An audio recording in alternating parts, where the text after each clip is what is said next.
Everyone yearns for freedom, but it's not always easy to find. When you've been controlled by someone close to you for your whole life, it can be very hard to break away. Abuse can take many forms. Physical abuse is easy to identify, but emotional and psychological abuse can sometimes be harder to detect. When it is subtle, it can sometimes be even worse than when it is obvious. When it is identifiable, you can get a firmer grasp on what is happening, and it becomes clear what you need to do to stop it. When the abuse is insidious, it becomes normal. Nothing seems wrong because the problem becomes a part of your everyday life. When I was a child, my mother always pampered me. Both my sister and I had blonde curly hair, and everyone always commented on how cute we were. Our mother obsessed over our hair as though it was the most important thing in the world. Every morning we would be placed in front of the mirror, and she would spend ages trying to get our hairstyles just right. Most people would say that having a mother who fusses over you is a good thing because it shows that she cares. But all this attention wasn't really about us. It was all about her. We were like dolls that she was playing with, not children with minds of our own. I'm sure my mother saw nothing wrong with what she was doing. In her mind, she was just trying to improve us. As she busied herself with our appearances, she would make cruel comments about the way we looked, little realizing the effects they had on us. Of the two of us, my sister was always the prettiest. But for some reason, my mother always criticized her the most. My sister's tears did nothing to stop my mother's insults. She would continue as though nothing was wrong, seemingly oblivious to the fact that she was destroying her confidence. It wasn't until middle school that I began to realize that my mother's treatment of me and my sister wasn't healthy.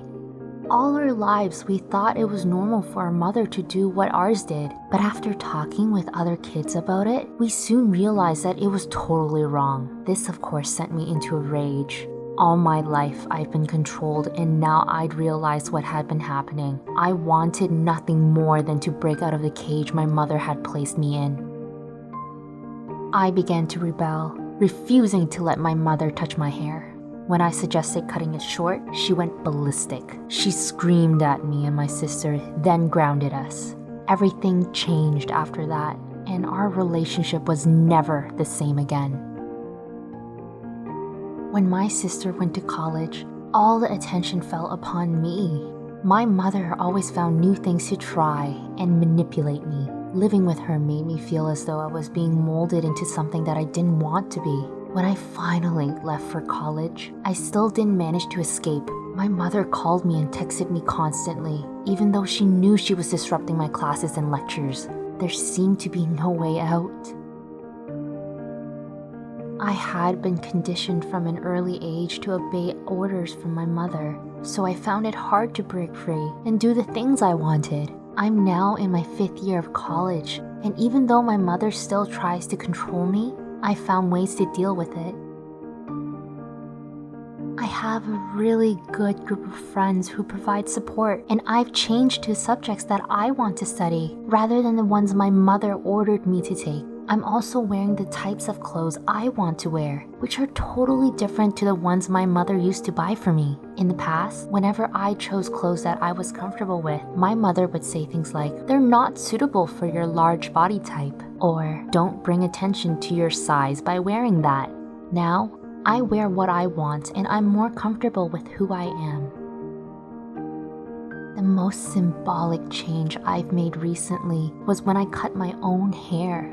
It was always the one thing my mother obsessed about the most, and by cutting it myself, it felt like I was cutting marionette strings and setting myself free. My mother had always told me that girls shouldn't have short hair, that it wasn't proper, but the style she demanded of me just wasn't the right fit. It was my birthday when I made the change, or as I like to call it, my rebirth day. I was hesitant at first, but when I began to cut, the shorter I went, the more emancipated I felt. The next day, I went to a hairdresser to neaten it up, and she totally agreed that my new style suited me a lot better. My mother screamed at me when she saw what I'd done. She even called me some really nasty, homophobic slurs. My father was more positive. He said that I looked cute, and it drew more attention to my blue eyes. My friends all agreed that it was more me, and I even got some positive comments from some of my lecturers.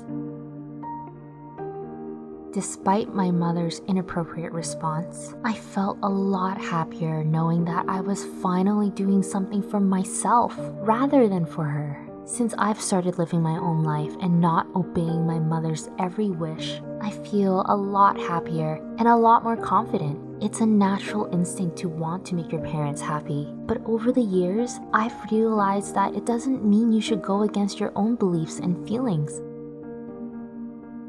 It's important to be who you are, no matter what other people think. Even your parents. If you try to please others without pleasing yourself, you will become miserable. The only way to be happy is to be true to yourself and live your life in a way that feels right for you.